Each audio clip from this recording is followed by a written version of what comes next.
찬바람 쌩하게 부는 새해가 밝아왔네요. 다들 잘 보내고 계시나요? 저는 요즘 아이를 키우며 정신없이 살고 있는 40대 여자입니다. 몇 년 전 제 인생에 다시 없을 큰 사건을 겪고 난 뒤 일부러 더 바쁘게 살기 위해 노력하는 중입니다. 남들에게 우습게 보이지 않기 위해서 제 일에 더 열정을 쏟아붓고 있어요. 저에게 어떤 사건이 있었는지 궁금하시죠? 남들이 들으면 속이 시원할 이야기이지만 저에게는 상처였던 이야기인지라 이렇게 익명의 힘을 빌려봅니다. 그럼 지금부터 제 이야기를 한번 시작해 보도록 하겠습니다. 제 남편은 남동생이 하나 있습니다. 도련님이 어릴 적에 어머니께서 사고를 당해 돌아가시고 시부 혼자 남편과 도련님을 키워내셨다고 했어요. 그러다 보니 엄마의 손길이 필요한 시점에 남편이 나서서 도련님을 돌보면서 지냈다고 했습니다. 하지만 나이 차가 아무리 많이 나는 동생이라고 해도 남편도 어린애인데 얼마나 엄마처럼 잘 돌볼 수 있었을까요? 남자 셋이서 살다 보니 가사도 엉망진창이고 세심하게 챙겨줄 사람이 없다 보니 도련님이 학창시절에 많이 엇나가고 그랬었다네요. 더군다나 시모가 사고를 당한 일도 도련님이 어릴 때 과자가 먹고 싶다고 울고불고 조르는 바람에 시모가 빨리 가서 사온다고 서두르며 집을 나섰다가 사고를 당한 것이었어요. 그래서 남편은 도련님한테 마음의 유감이 상당히 많았던 터라 아무리 챙긴다고 챙겨도 속 안에서 끓어오르는 거부감을 숨길 수 없었던 부분도 있었겠죠. 남편은 후에 그 일을 많이 후회했어요. 그래도 가족인데 다 잊고 받아줬어야 했는데 자기 속이 좁아서 친해질 생각을 못했다고요.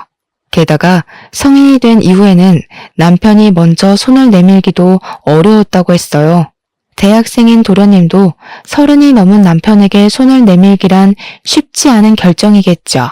어머니의 죽음에 관한 부채감이 남아있었을 테니까요. 시부는 뭘 했는지 궁금하시죠? 시부는 아무것도 하지 않는 방관자였습니다. 어쨌든 서로는 여기까지 하고 저와 남편의 나이가 32살이었을 때 결혼을 했어요. 그 당시에 도련님의 나이는 딱 21살이었습니다. 저희가 결혼식을 올리기 무섭게 시부가 무책임하게 도련님도 다 컸으니까 본인도 본인 하고 싶은 거 하면서 살고 싶다고 제주도에 작은 집을 구해 내려가셨어요. 자연을 즐기면서 낚시나 하면서 그렇게 노후를 보내고 싶다며 다 버리고 떠나신 거죠. 도련님이 아무리 21살이라고 해도 돈도 없이 어떻게 혼자 대학을 다니면서 살 수 있겠어요. 원래 시부와 남편 도련님이 살던 집을 시부가 내려간 뒤 신혼집으로 꾸미기로 결정이 되어 있었고 도련님도 저희와 함께 더부살이를 하게 되었습니다. 결혼 신혼부부와 함께 살게 된 도련님은 괜히 눈치가 보인 건지 뭔지 2학년을 모두 마친 뒤 군대에 가기로 결정해놓고는 1학기가 끝나자마자 군대에 입대를 했어요. 저는 마음이 너무너무 불편했죠. 도련님이 눈치 보면서 살 입장은 아닌데 괜히 우리 부부 때문에 군대에 가기로 한 것 같아서요. 하지만 남편은 대면대면하게 굴고 신경 쓰지 않았어요. 고래 싸움에 새우등 터진다는 말처럼 괜히 저만 가운데에서 눈칫밥을 먹으면서 살았죠. 근데 군대에 간 도련님이 또 짠하고 마음 아픈 거예요. 형이라고 하나 있는 건 군대에 간 도련님 신경도 쓰지 않고 시부는 제주도에 있으니 면회 갈 생각도 전혀 없고요. 그게 하나둘 쌓이다 보니까 제가 더 이상은 못 참겠더라고요. 그래서 주말마다 면회를 다니기 시작했습니다. 저희 남편은 뭐하고 저 혼자 면회를 다니기 시작했는지도 궁금하시죠? 저희 남편 직업이 건물을 지을 때 꼭 필요한 건물 안정 기술사예요. 건물 짓는 동안 뭐 부자재를 나른다거나 시멘트를 바르는 직업은 아니지만 건물을 지을 때 필수적으로 이름이 올라가야 하는 직업이죠. 현장에서 하는 거 없이 도면 보고 관리 감독 살짝 해주고 커피 마시면서 유튜브나 보면서 오면 된다고 아주 편하다고 했는데 뭐 실상은 어떨지 잘 모르겠지만요. 근데 이게 기술사라는 직함이 붙다 보니 연봉은 또 어마어마하게 좋은 직업이에요. 물론 시험이 그만큼 어렵고 경력도 꽉꽉 채워야만 해서 시험을 보는 사람은 많아도 합격이 어렵기도 하고요. 아무튼 남편이 주말에도 가끔 불려나가 현장을 확인해야 하기 때문에 주말에 제가 혼자 있는 시간이 꽤 되었어요. 그때 결심을 한 거죠. 도련님 면회라도 가서 내가 이 집안에 녹아들어야겠다 하는 생각을요. 도련님 부대가 경기도 이천 쪽이라 집에서 멀지도 않았고 요즘은 버스 타면 한 번에 가는 동네기도 하니까 일석이조다 싶었어요. 처음에 남편한테 주말에 도련님 면회를 가겠다고 이야기하니 거길 왜 가냐는 식으로 물어보더라고요. 그냥 도련님이랑 친해지고 싶다고 당신이 영 벽을 세우는 느낌이라 도련님이 집에서 편히 못 쉬는 것 같다고 했죠. 남편은 저한테 괜한 짓이라고 했지만 제가 꾸준히 설득을 하면서 이야기를 하니까 본인이 동생을 잘못 챙긴 부분이 있긴 있다고 인정을 했어요. 그러면서 도련님이 마음을 열게 되면 자기도 다가가기 좋을 것 같다고 하더라고요. 속으로는 남편이 먼저 노력하는 게 도련님 입장에서도 더 편할 텐데 했지만 남편이 또 나이 차이가 많이 나는 동생한테는 꼰대 같은 모습을 보이는 터라 제가 두 형제의 돈독한 사이를 만들어주기 위한 발판이 되기로 자처했습니다. 제가 처음에 면회를 가니까 도련님이 무척이나 당황해하면서 어쩔 줄 몰라 했어요. 11살이나 차이 나는 형수님이 면회를 왔는데 무슨 이야기를 해야 할지 뭘 해야 할지 막막해 보이더라고요. 저도 면회라는 걸 너무 오랜만에 가봐서 먹을 걸 막 바리바리 싸들고 왔는데 요즘은 그 앞에서 다 사먹고 한다더라고요. 처음 두세 번까지는 도련님이 저를 보고 너무 막막해하는 게 느껴져서 내가 괜히 왔나 싶긴 했는데 칼을 들었으면 무라도 썰어야 하지 않겠습니까? 어떻게든 나를 편하게 바라볼 수 있게 만들어야겠다는 일념으로 계속해서 찾아가서 했던 말 또 하고 했던 말 또 하고 반복을 했죠. 군대 생활은 어때요? 괴롭히는 사람은 없어요? 밥은 잘 나와요? 그런 질문들 있잖아요. 근데 도련님도 되게 군 생활이 외로웠나 봐요. 제가 자주 찾아가고 은근 말동무가 되어주니까 슬슬 자기 이야기도 하나씩 하고 군대에서 있었던 재밌는 일, 억울한 일 다 털어놓기 시작했어요. 대여섯 번째쯤 만남에는 멀리서 환하게 웃으면서 형수님 하면서 달려오는데 그때 딱 가슴에 뭔가 느껴지는 게 있는 거예요. 도련님에게 진짜 가족이 될 수 있겠다. 그런 마음이요. 그전까지는 저를 불편해하는 마음이 컸다면 이제는 저의 면회를 기다려온 사람처럼 굴어주니까 저도 되게 뿌듯했어요. 나이 차이 11살이 무색하게 은근 대화도 잘 통하고 친해질 수 있는 이야기거리가 많더라고요. 특히 연애 상담이 세상에서 제일 재밌는 거 아시죠? 도련님의 그동안 연애사를 쭉 들으면서 얼마나 재미있었는지 몰라요. 면회하는 그 시간이 너무 짧게 느껴질 정도였어요. 처음에는 시간 언제 가나 계속 시계만 쳐다봤는데 나중에는 벌써 가야 돼? 할 정도로 시간이 순식간에 지났죠. 도련님도 군대라는 외딴 섬에서 지내면서 의지할 곳이 필요했었던 것 같아요.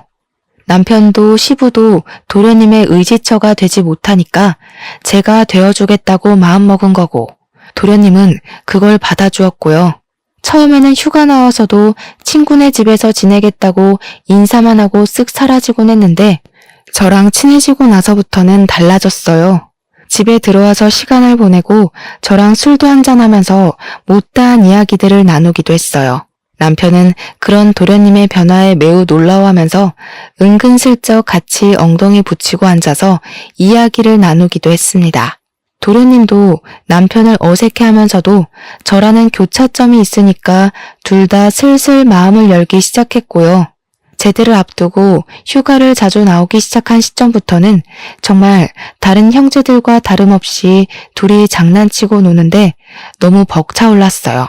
결혼 처음 할 때 그 어색했던 공기가 무색할 만큼 웃음이 끊이질 않는 집안이 되었거든요.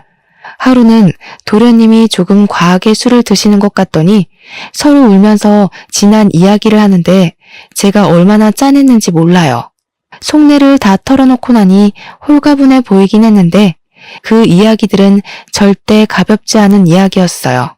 남편은 시모가 그렇게 허망하게 세상을 뜬 것이 동생 탓이 아닌 걸 알고는 있었지만 원망했었다고 이야기를 했고요. 도련님도 꼭 자기 탓인 것만 같아서 매번 마음의 짐이었는데 형까지 자기를 대면대면하게 굴고 싫어하는 티를 내니 그게 너무 힘들었다고 했습니다. 서로 마음속 깊이 자리 잡은 앙금을 털어내는데 제가 다 눈물이 나더라고요. 남편과 도련님도 울면서 서로 이야기를 하는데 결국 다 같이 울면서 새로운 화합을 다지게 되었습니다. 물론 다음날 술이 깨고 어색한 공기가 잠시 흐르긴 했지만 남편이 먼저 도련님을 꽉 안아주면서 서로를 이해하고 존중하는 사이로 발전되게 되었어요. 물론 남편은 그 발판에 제가 있음을 인정하고 저한테 참 많이 고마워했습니다. 그렇게 도련님이 군대에서 만기 전역을 했고 복학까지 하게 되었습니다. 알고 보니 우리 도련님이 학창 시절에 노는 친구들이랑 어울린 것 치고는 공부를 꽤 잘했더라고요.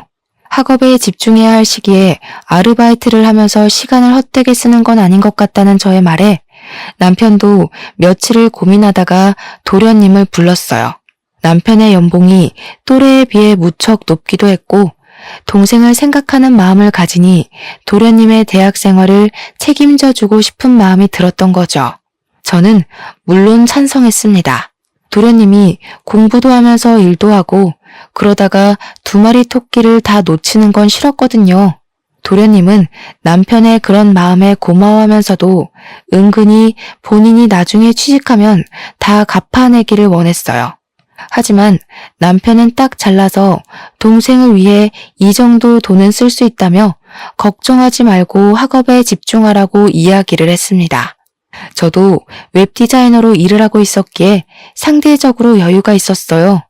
물론 어느 회사에 취직해서 고정적인 월급을 받으며 일하는 게 아니라 프리랜서로 일하면서 건당 얼마씩 가격을 책정받아 재택근무를 하는 처지라 매달 고정적인 수입이 있다기보단 들쑥날쑥한 처지긴 했어도 그래도 중소기업에 다니는 웹 디자이너들 가까이 돈을 벌었거든요. 집에서 도련님을 챙기면서 금전적으로 도움도 줄 수 있으니 가족들 사이는 점점 끈끈해졌죠. 그러다가 제가 드디어 임신을 하게 되었습니다. 제 임신 소식을 남편이 제일 먼저 알긴 했지만 남편보다 도련님이 훨씬 더 좋아하셨던 것 같아요.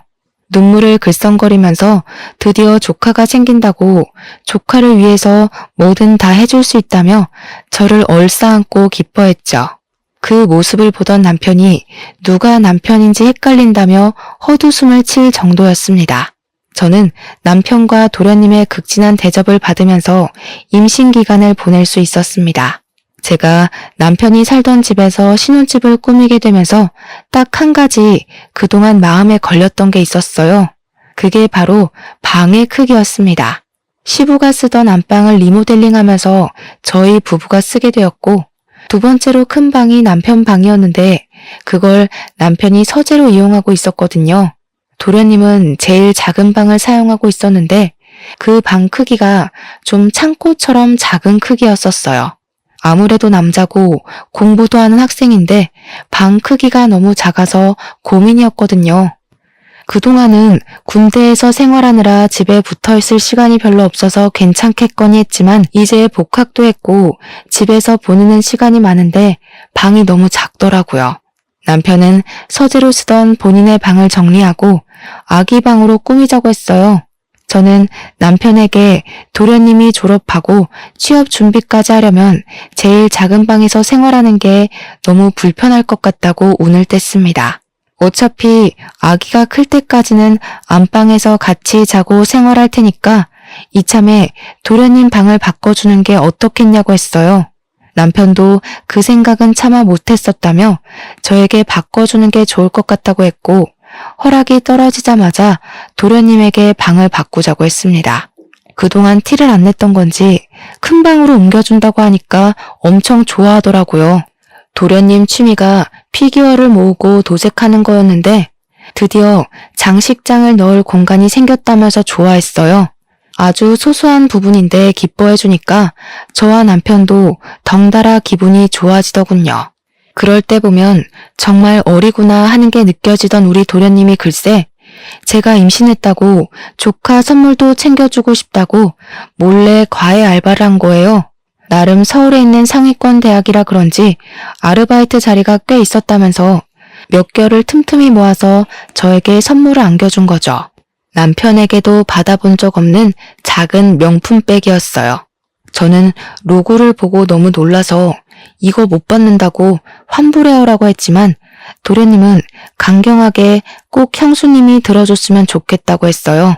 그러고는 아이 키울 때 필수품이라고 인터넷에서 검색해서 사왔다며 젖병 소독기랑 우리 아이가 입을 내복까지 준비했더라고요. 저한테 필수품 사줘서 고맙죠? 하면서 해실거리면서 웃는데 어디서 이런 복덩어리 도련님을 만난 건지 너무 고마웠습니다. 우리 남편도 차마 생각하지 못했던 부분이라면서 깜짝 놀라서 도련님한테 엄지척 해주더라고요. 우리 남편이 그런 센스를 좀 본받았으면 하는 부분에 도련님 보고 잘 따라하라고 저는 옆구리를 찔렀고요. 그 가방이 너무 예쁘고 소중해서 다를까봐 아까운 마음에 제대로 들고 다니지도 못했네요. 방 한가운데 걸어놓고 고사 지내듯이 내 소중한 명품백 하고 있으니 남편이 보다 못해서 막 들고 다니라고 가방을 하나 더 사줬어요.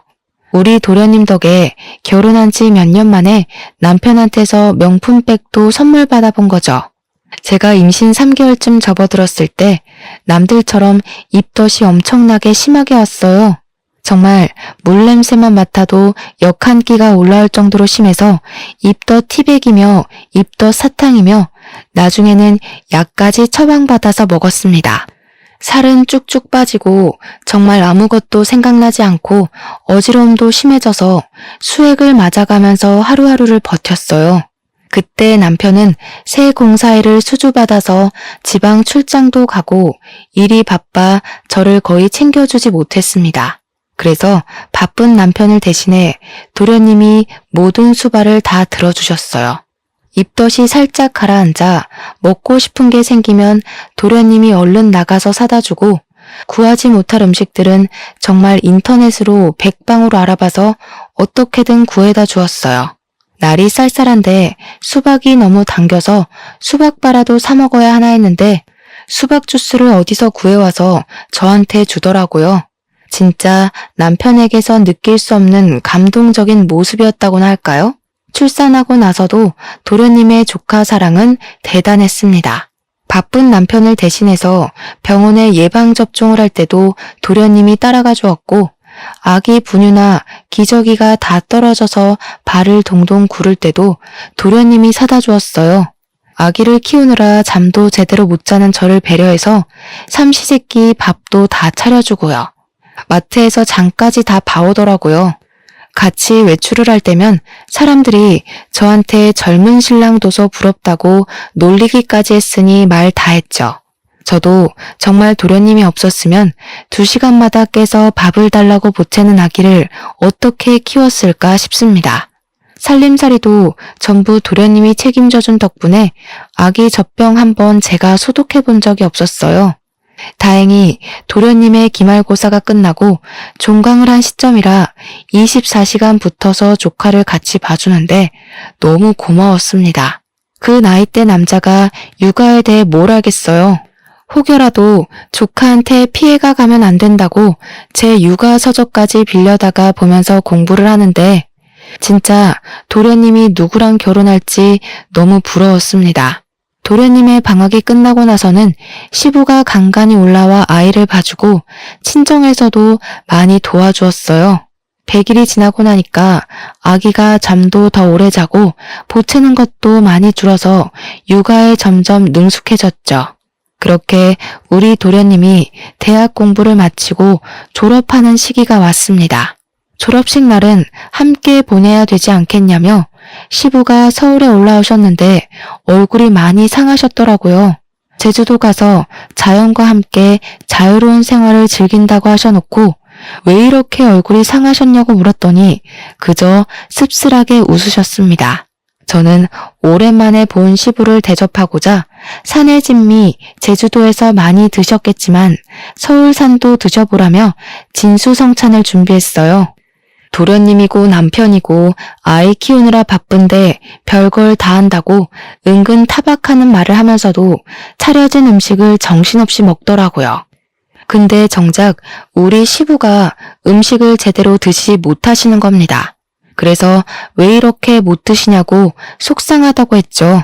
그제야 시부가 할 말이 있다면서 사실 몸이 좀 안 좋다고 이야기를 하시는데 너무나도 충격적이었어요.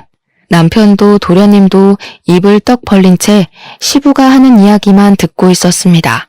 살아갈 날이 얼마 안 남은 것 같다면서 그래도 손주는 보고 갈 수 있으니 얼마나 다행이냐고 웃으시는데 눈물이 왈칵 쏟아질 것 같았어요. 제 손을 꼭 잡으시면서 며느리 덕분에 아들들이 사이좋게 지내는 모습 마지막으로 눈에 담고 갈 수 있다며 그동안 마누라 잃은 슬픔에 아들들도 제대로 챙기지 못했다고 저한테 고생했다고 하시는데 눈물바다가 되더라고요. 너무 행복하게 살고 있었는데 갑자기 병으로 아프시다고 하니 가족들이 무슨 이야기를 할 수 있겠습니까? 서울에 올라오신 이유도 물론 도련님의 졸업식을 보기 위해서였지만 요양병원에 들어가시려고 오신 거였습니다. 시부는 위암 말기라고 했어요. 위암은 생존율이 높은 병이지만 이미 손 쓸 수 없는 시기에 접어들었다며 암 환자들이 모여있는 요양병원에 대기를 해두셨대요. 자리가 났다는 말에 제주도 생활을 빠르게 정리하고 올라오신 거더라고요. 시부는 일주일 뒤 요양병원에 입원을 하셨고 서울 근교에 교통편도 잘 되어 있는 곳이라 저는 간간히 시부의 간병을 하러 요양병원으로 향했습니다. 애 키우는 것도 벅찼지만 시부에게 아이를 더 많이 보여드리고 화목한 가정을 보여드리고 싶었어요. 남편도 도련님도 저에게 늘 고마워하는 마음을 지니고 있었습니다. 아기 업고 다니면서 시부 병간호를 하고 하지만 제 마음과 달리 시부는 오래 견디지 못하셨고 6개월을 넘기지 못하시고 돌아가셨습니다. 우리 아기 나이가 고작 3살밖에 되지 않았을 때였어요. 시부 재산이 많진 않았지만 은근히 알짜배기셨더라고요. 남편하고 도련님이 뚝 잘라서 반씩 나눠가지고 제주도에 작은 땅이 하나 있다고 해서 그 땅을 정리할 겸 다 같이 제주도 여행을 떠났습니다. 그런데 그 땅에 빽빽하게 나무가 심어져 있더라고요. 이 나무를 어떻게 처리하지 하고 있었는데 알고 보니 그 나무가 조경에 많이 쓰이는 나무고 부르는 게 값인 나무였어요. 땅값보다 몇 배나 더 비싼 나무였던 거죠. 빽빽하게 심어진 나무를 팔고 나니까 억 단위 돈이 생기더라고요. 그 돈이 통장에 찍힌 걸 보고 남편이랑 도련님이랑 저랑 셋이 얼마나 얼떨떨했는지 몰라요. 도련님은 2년이 조금 안 되는 시간 동안 취업 준비를 해서 대기업에 당당하게 입사를 했어요. 원래도 공부를 잘하고 또 나름 좋은 대학을 나왔으니까 대기업에 입사하는 게 당연하다고 생각은 했지만 도련님의 노력 없이는 힘든 일이었죠. 그런데 제가 모르던 사실이 있었던 거죠. 도련님이 직장 내에서 나름 인기도 좋고 서글서글하니 굳은 일도 잘하는 타입이었는데 그걸 시기 질투하던 무리가 있었던 겁니다. 하필 그 무리가 프로젝트에서 좋은 성과를 따냈고 도련님을 슬슬 무시하기 시작하면서 직장 내 괴롭힘이 시작된 거예요. 도련님이 어느 날부터 살도 너무 빠지고 원형 탈모가 생길 정도로 괴로워하더라고요. 남편은 그런 도련님에게 어딜 가든 너를 좋아하는 사람만 존재할 수 없다고 버텨내라고 했지만 저는 그런 도련님을 차마 지켜만 보기 너무 힘들었어요. 도련님에게 버티는 게 능사는 아니다. 버티면서까지 대기업이 꼭 좋은 모습만 있는 건 아니지 않냐고 은근슬쩍 자격증 이야기를 꺼냈습니다. 남편처럼 기사 자격증을 따서 일을 하다가 기술사 자격증까지 노려보는 건 어떻겠냐고요. 기술사를 따려면 아무래도 기사 경력이 인정되어야 하기 때문에 시간이 걸릴 순 있지만 결과적으로는 괜찮은 직업 아니냐고 했죠.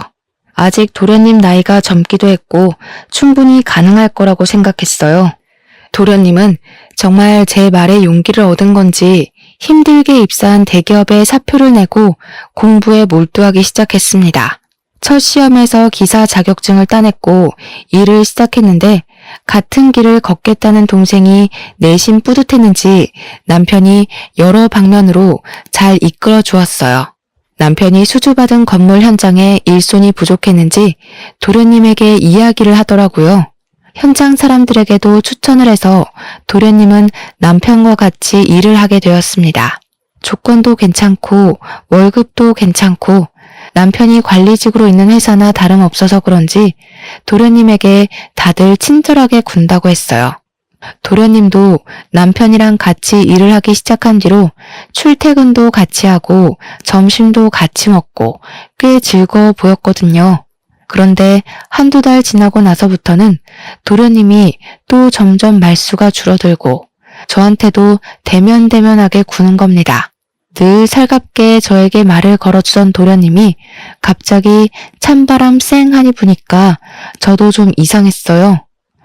혹시 직장 내 괴롭힘이 옮긴 회사에서도 있는 건가 싶기도 했고 남편이 관리직이니까 저한테 말을 못해서 저러나 자꾸 눈치를 보게 되더라고요. 저를 피한다는 느낌이 딱 들었는데 곰곰이 생각해보니까 또 이상한 거예요. 직장 내 괴롭힘이 이유라면 굳이 저를 피할 이유가 있을까요? 그렇게 살얼음판 같은 몇 주가 지나고 도련님이 대뜸 분가를 하겠다고 선언을 했어요. 제가 왜 그러냐, 지금도 잘 살고 있지 않냐, 우리 딸이 서운해할 거고 나도 서운할 것 같다고 달랬어요. 근데 도련님이 딱 잘라서 자기도 벌써 30살인데 자리도 잡았고 혼자 살고 싶다고 하는 겁니다. 우리 딸이 몇 년 더 지나서 초등학생이 되면 다 큰 삼촌이랑 같이 사는 것도 불편할 것 같다고 하고 딸은 아직 어리니까 삼촌이랑 못 노는 거냐고 울고불고 하는데 도련님 입장을 생각해보면 우리 딸이랑 놀아주느라 주말에도 못 쉬고 하니까 도련님 생각을 하면 자취하는 게 낫겠다 싶더라고요. 집 근처에서 자취할 거죠? 하고 물어보니까 이번에 대구에 있는 회사에 좋은 조건으로 취직을 하게 되었다면서 대구로 간다는 겁니다. 거기 가면 아는 사람도 없고 기술사 공부나 차근차근 해서 시험 준비도 하고 싶다고. 대구가 너무 멀다 싶었지만 KTX 타면 또 2시간 거리니까 알겠다고 할 수밖에 없었어요. 도련님은 서둘러서 자취 준비를 했고 저는 은근히 미심쩍었지만 보내줘야 했죠. 제가 엄마도 아니니까요. 그런데 도련님이 자취를 시작한 이후 저랑 연락이 잘 안 닿더라고요. 맨날 잤어요. 바빴어요. 공부했어요. 이러는데 막말로 제가 뭐라고 도련님한테 닥달을 할 수 있겠습니까? 그렇게 또 어영부영 몇 년이 흘렀습니다. 남편은 여전히 일이 바빠 시간 내기가 어렵고 도련님의 연락은 정말 강매 콩나듯 생존 신고만 하는 정도로 왔어요. 어느 날 갑자기 남편이 대구에 출장을 가게 되었다면서 가는 김에 도련님 보고 주말에 올라오겠다고 하더군요. 그래서 저도 주말에 같이 대구에 갈까? 하니까 일 때문에 가는 거라고 딱 잘라서 오지 말라고 했어요. 서운했지만 나중에 따로 가겠다고 했죠. 주말이 되어서 오랜만에 도련님한테 전화를 했어요. 도련님이 반갑게 받아주길래 형 잘 만났어요? 맛있는 거 먹었어요? 하니까 네? 하고 대답을 하는데 느낌이 딱 쎄한 거예요. 우리 남편이 대구에 간 사실조차 모르는 그런 느낌이 났다고 할까요? 그래서 도련님, 우리 남편 안 만났어요? 도련님 본다고 대구 갔는데? 하니까 도련님이 무척 당황했어요. 아, 이러면서 대답을 못하는데 뒤통수 팍 맞은 느낌이 나더라고요. 도련님 뭐 알고 있는 거 있냐? 나한테 다 말해달라 하니까 자긴 아무것도 모른대요. 그냥 형이 대구 오는 것도 잘 몰랐다고 일이 바빴어야 하는데 누가 봐도 도련님이 변명하는 느낌이 들었습니다. 그래서 저는 남편이 바람이 났구나 하는 걸 직감적으로 느꼈어요. 그때부터 재택근무하고 있던 웹디자인 일도 눈에 들어오지 않고 아이가 밟히지도 않더라고요. 그래서 일단 남편이 집으로 돌아오고 뻗어서 자는 동안 남편의 휴대폰을 뒤지기 시작했습니다. 그런데 너무 깔끔하게 다 삭제가 되어 있더라고요. 문자며 카톡이며 SNS며 있는 게 하나도 없더라고요. 제일 수상한 게 뭔지 아세요? 카드사 결제 문자까지도 하나하나 다 지웠다는 겁니다.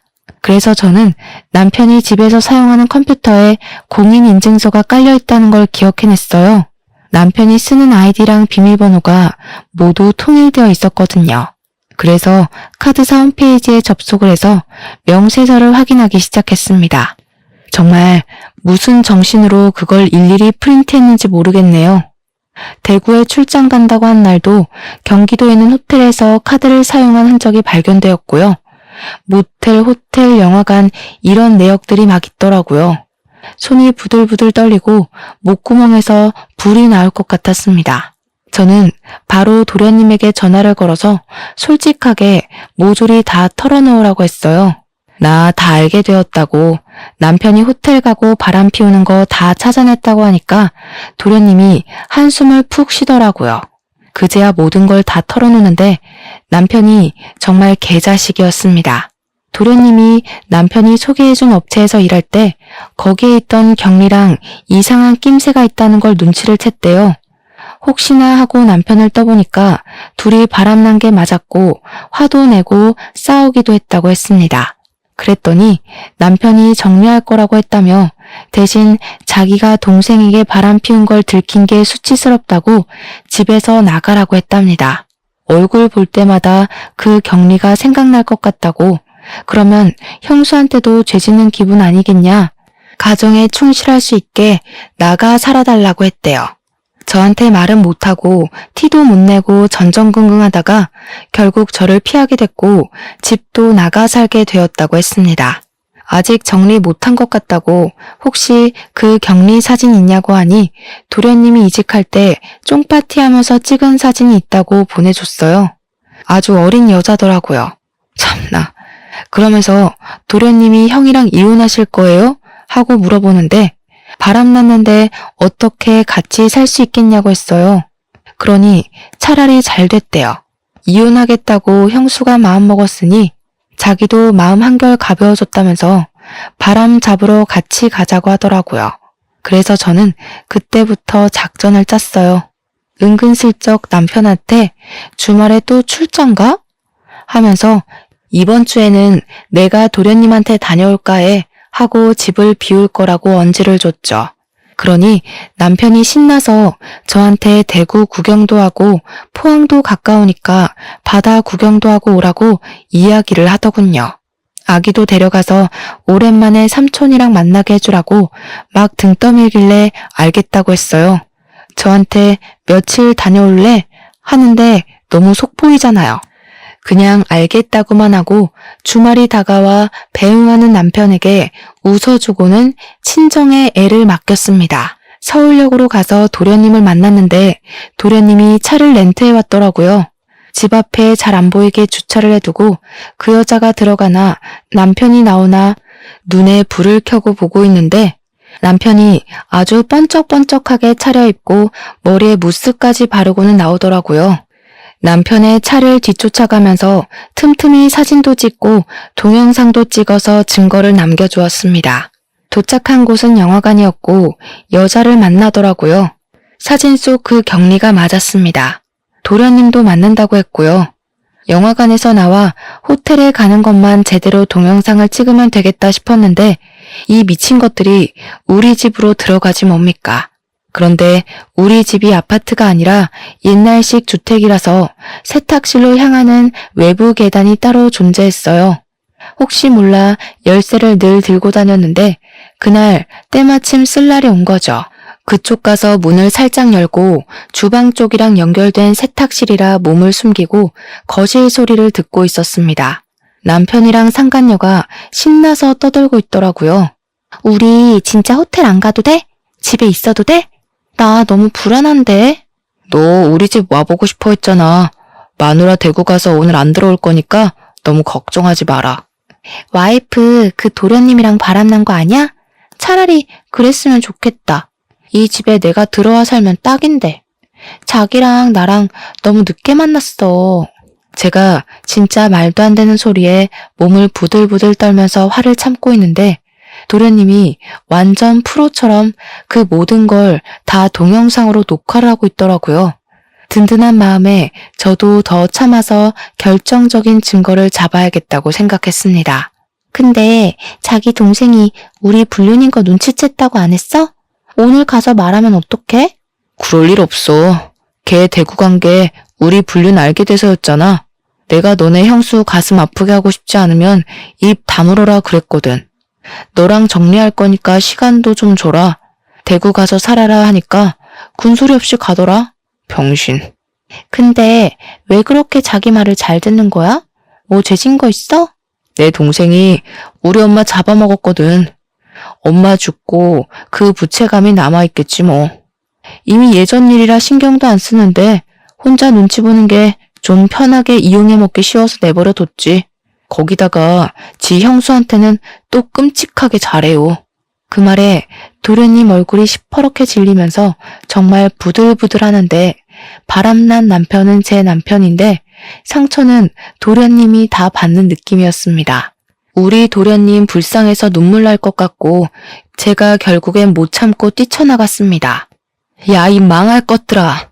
제가 소리를 지르면서 달려가자 남편이랑 상간녀랑 둘 다 으악하면서 귀신 본 것처럼 놀래는데 도련님이 뒤따라 나오면서 동영상을 계속 찍고 있었어요. 남편은 놀래서 이게 다 무슨 짓이냐고 오히려 소리를 치는데 제가 콧방귀를 끼면서 말했죠. 무슨 짓은 너네들이 하고 있는 거 아니니? 이 후레자식이야. 어디 이딴 추잡한 짓은 다 하면서 애먼 사람 마음을 들먹여서 협박을 해. 그러면서 제가 다 쳐죽일 년놈들이라고 소리를 지르며 잡히는 대로 물건을 막 집어던지기 시작했습니다. 남편은 그 와중에 저한테 진정하라는 둥 말도 안 되는 소리를 짓거리고 있고 상간녀는 슬금슬금 눈치 보면서 현관문 쪽으로 가더군요. 시부가 남겨준 집에서 가족 사진이 저기 떡하니 걸려있는데도 바람이 피고 싶은 건지 아니면 바람을 피우고 있기 때문에 눈에 보이는 게 없는 건지 정말 저는 남편에게 이 집에서 전현이랑 뭘 하려고 했냐고 막 추궁했어요. 남편이랑 상간녀 둘 다 아무 말도 못하고 뻘뻘 땀만 흘리고 있더라고요. 정신 나간 것들. 다 죽어서 지옥에나 떨어지라고 저주를 막 퍼붓고 실성한 사람처럼 고래고래 소리를 질러댔죠. 그러니 도련님이 저를 딱 붙잡더라고요. 형수님, 증거 다 모았어요. 걱정 마시고 너무 화내지 마세요. 제가 진짜 우리 도련님 없었으면 어쩔 뻔했어요. 하나뿐인 형이라고는 저 모양 저 꼴로 살고 있고 남편은 동생의 죄책감 교묘하게 이용해서 바람을 피우는 게 말입니까 정말? 현관문 앞에 서서 눈치만 보고 있던 상간녀는 제가 당장 꺼지라고 집 나가라고 소리를 치자마자 불이 나게 도망을 쳤습니다. 남편도 뒤따라서 나가려고 하는데 도련님이 목덜미를 콱 잡더라고요. 아니, 형 집은 여긴데 형이 가긴 어딜 가? 그러자 남편이 막 제 눈치를 보고 도련님 눈치를 보고 아무 말도 못하고 하는데 도련님이 카메라를 남편에게 쓱 들이밀었어요. 이때다 싶어서 제가 이혼 합의하자고 동생 남길 거니까 카메라에 대고 대답하라고 윽박을 질렀습니다. 위기를 어떻게든 모면하고자 한 남편은 제가 시키는 대로 따라했습니다. 양육비는 매달 200만 원씩 주겠습니다. 이 집 팔아서 반반 나누겠습니다. 팔지 않을 시 시세의 반을 주겠습니다. 상간녀랑 정리하기 전까지는 이혼을 해도 면접 교섭권 자격이 없다는 걸 인지하겠습니다. 남편에겐 매우 불리한 내용이긴 하지만 사회적 지위라는 게 있는 남편은 제 말을 곧이곧대로 따라해 주었죠. 저는 다음날 도련님과 함께 이혼 전문 변호사를 찾아갔습니다. 도련님이 똑부러지게 동영상의 남편의 육성으로 이름, 나이, 주소, 주민번호 이런 것들을 다 말하게 시킨 덕분에 법적 효력을 인정받았습니다. 동영상 증거가 이혼에 아주 유리하게 작용했고 재산 분할 소송도 당연히 걸었습니다. 변호사가 이혼 전문 변호사라더니 정말 똑부러지게 일을 잘하더라고요. 상간녀 소송까지 걸어서 합의금 두둑하게 받자고 하시길래 변호사님 믿고 소송을 걸었습니다. 상간녀 소송에서 승소하고 합의금 3천만 원을 챙긴 저는 이대로 끝낼 수 없다는 오기가 생겼어요. 그래서 상간녀 동네에 플랜카드 현수막을 만들어 걸었습니다. CC동 유명 상간녀 김모 씨 딸, 평생 수치심에 찌들어 살아라 하면서 아파트 입구에다가 걸어놓았고요. 상간녀 사는 동 우편함에 일일이 상간녀 소송 걸린 거, 제가 이긴 거 쫙 프린트에다가 넣어두었습니다. 상간녀도 악에 바쳤는지 뭔지 저를 명예훼손으로 소송을 걸었더라고요. 그래서 저는 모든 걸 인정하고 반성한다는 거짓말로 벌금형으로 마무리했습니다. 벌금 100만 원에 속에 사이다 콸콸 쏟아부었으면 남는 장사 아닌가요? 남편과 이혼 소송은 집 반값을 통장으로 받고 위자료도 나무 팔았던 돈을 가지는 걸로 끝냈습니다. 남편이 그 돈 한 푼도 안 쓰고 내버려뒀더라고요. 시부가 주는 돈이다 생각하고 제가 챙기게 된 거죠. 양육비는 아쉽게도 200만 원까지는 받을 수 없었지만 120만 원에 합의를 하게 되었습니다. 당연하게도 남편과 도련님은 절연을 하게 되었어요. 남편이 추후에 어떻게 저를 도와 그런 발칙한 짓을 할 수 있냐며 도련님한테 욕을 엄청나게 했대요. 찾아와서 때리는 신용도 하고 눈에 띄면 모 발목을 분질러 버리겠다는 등 저열한 협박은 다 했더라고요. 물론 도련님은 그 모든 통화 녹음본을 들고 경찰을 찾아가 접근 금지 신청도 냈고요. 결국 대구 생활도 청산하고 우리 친정집 근처로 이사를 오게 되었습니다. 저와 남편과 살던 집에서 모든 짐을 정리하고 친정에 들어와 살게 되었거든요. 이혼하고 돌아간 게 너무나도 면목없고 죄송스럽지만 육아를 도와줄 수 있는 손길이 필요하긴 해서 어쩔 수 없이 결정했습니다. 도련님은 친정 근처에 자리를 잡은 뒤 저에게 꾸준히 요청을 했어요. 저희 딸 공부하는 거 도련님이 지원해주고 싶다고 말이죠. 받은 유산도 있고 하니 살림살이 넉넉하다고 하는 겁니다. 본인 대학 등록금부터 취업 활동할 때까지 용돈도 주고 일일이 챙겨준 게 다 형수가 한 거 아니냐면서 은혜 갚고 싶다고 말하길래 그러지 말고 앞으로는 비밀 없이 힘든 거 있으면 다 말해달라고 했어요. 가끔 조카 용돈도 주고 저 맛있는 것도 사주고 그래주면 고맙겠다고. 애 양육은 제가 해야 하는 게 맞고 전 남편이 해야 하는 거라고 이야기했죠. 전 남편과 절연까지 한 마당에 의지할 곳은 저뿐이라며 앞으로도 잘 지내자고 너스레를 떨었습니다. 정말 가족처럼 아직까지도 잘 지내고 있는 중이고요. 전 남편은 결국 상간녀 소송 걸려서 집안 망신 시킨 거부터 시작해서 돈 물어주고 양육비 매달 줘야 하는 거 등등 상간녀랑 피 터지게 싸우고 헤어졌다고 하더라고요. 세기의 사랑인 척하더니 얼마 못 가 파국을 맞았다는 소식에 얼마나 고소했는지 모릅니다. 우리 친정에서도 도련님을 아들처럼 생각해 주시기로 했어요. 이제는 누나 동생 하는 사이로 지내며 지난주에도 집에서 밥 먹고 갔네요. 좋은 여자 만나서 장가 갈 때까지 제가 옆에서 가족처럼 의지처가 되어주려고 합니다. 도련님 덕분에 저도 앞뒤가 다른 인간이랑 이혼하고 새 출발할 수 있게 되어 너무나도 기쁩니다. 앞으로도 의좋은 사이로 잘 지내보겠습니다. 사연 들어주신 여러분 감사합니다. 안녕하세요. 저는 귀한 늦둥이 딸을 둔 엄마입니다. 제 딸은요, 임신이 잘 안 되던 제가 거의 아이를 포기해 가던 끝에 얻게 된 소중한 자식이에요. 딱 나이 40되는 해에 기적적으로 임신이 되어서 40살 끝 무렵 출산을 하였습니다. 딸은 출가 외인이라서 시집을 가버리면 이제 남의 집사람이 되는 거라고 하던데 저는 그런 말이 너무 싫었어요. 제 배 아파 낳은 자식을 마치 다른 집에 바치기 위해 낳은 것처럼 함부로 말하는 것 같아서였죠. 우리 딸은 어딜 가더라도 내 집사람이고 내 딸이라는 걸 저는 항상 딸에게 말을 해줘요. 솔직히 시집 자체를 안 가면 좋겠지만 만약 가게 된다면 부디 한 발자국 뒤에 돌아올 곳이 있다는 생각을 꼭 가졌으면 좋겠다고 생각했거든요.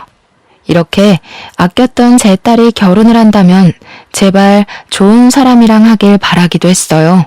그런데 제가 너무 우리 딸만 생각하느라 정작 제 자신과 남편을 돌아보지 못했던 거예요. 딸은 문제없이 잘만 커주었는데 부모인 저희가 많이 모자랐어요. 제게는 사위가 있었습니다. 우리 딸이 사랑한 남자면 우리한테도 아들이나 다름없다고 받아들인 사위였는데 저는 당시 사위를 통해서 사람을 너무 믿어도 안 된다는 걸 깨달았습니다. 제가 우리 귀한 딸 옆에 들어앉은 도둑놈을 알아보지 못하고 아들아들 거렸던 게 아직도 후회가 돼요. 저희 부부 나이가 60 중반을 바라보고 있을 때 우리 딸이 결혼을 했거든요. 딸은 한참 꽃다운 나이였지만 부모인 저희는 할머니 할아버지 수준이라서 괜히 딸의 이미지를 실추시키는 꼴일까봐 걱정을 한 번씩 했습니다. 그런 마음은 딸이 태어났을 때부터 그랬어요. 늦은 나이라도 딸이라는 축복을 받을 수 있게 돼서 정말 기뻤지만 한편으로는 걱정도 되는 게 나이였습니다. 주위에서 애를 너무 늦게 가지면 나중에 아이가 부모님을 부끄러워한다는 말을 들었거든요. 남편은 다른 사람 말 같은 거 신경 쓰지 말라고 설령 우리 딸이 늙은 부모님을 창피한다면 이해해줘야 되는 거라고 다독여 주었어요. 저는 제가 상처받을까봐 겁이 나는 게 아니었어요. 우리 딸도 젊은 부모님이랑 어울리고 싶을 텐데 그것 때문에 혹시 친구들한테 놀림이라도 받을까봐 그런 게 걱정이었습니다. 하지만 아이는 제 걱정이 무색할 정도로 정말 건강하고 밝게 자라주었어요. 저희를 부끄러워할지도 모른다는 걱정을 했던 게 오히려 더 창피할 만큼 딸이 저희를 정말 끼고 살았습니다. 딸은 초등학교 졸업을 할 때까지도 계속 저희 부부 사이에서 잠을 잤었어요. 세상에 어느 자식이 안 소중하겠냐마는 제가 딸을 너무 소중하게 키웠다 보니까 결혼마저도 시키고 싶지 않더라고요. 저도 병적인 모성애라는 거 압니다. 제 마음인데도 제가 어쩌지 못해서 조절하느라 늘 진땀을 빼거든요. 최대한 딸이 좋다고 하는 대로 살게 해주고 싶었는데 딸의 결혼은 제게 좀 큰 산이었어요. 막상 딸이랑 떨어질 생각하면 상상만으로도 눈물이 나더라고요. 그래서 남들 몰래 딸이 결혼하고 싶다는 남자만 안 데려왔으면 좋겠다. 그렇게 바라며 살았습니다. 그런데 딸의 인생이 어디 제 마음대로 되나요? 제 딸이 대학을 졸업하자마자 제가 그토록 기피하고 싶은 상황이 닥쳐버렸어요. 요즘 애들에 비하면 너무 빠른 나이에 결혼하고 싶은 남자가 생겨버린 거예요. 딸이 행복해하면서 무작정 소개해준 청년은 풍채가 좋고 수더분하게 생긴 사람이었습니다. 곰돌이상처럼 생겼는데 솔직히 첫인상으로 봤을 때는 우리 딸이 좀 더 아까웠어요.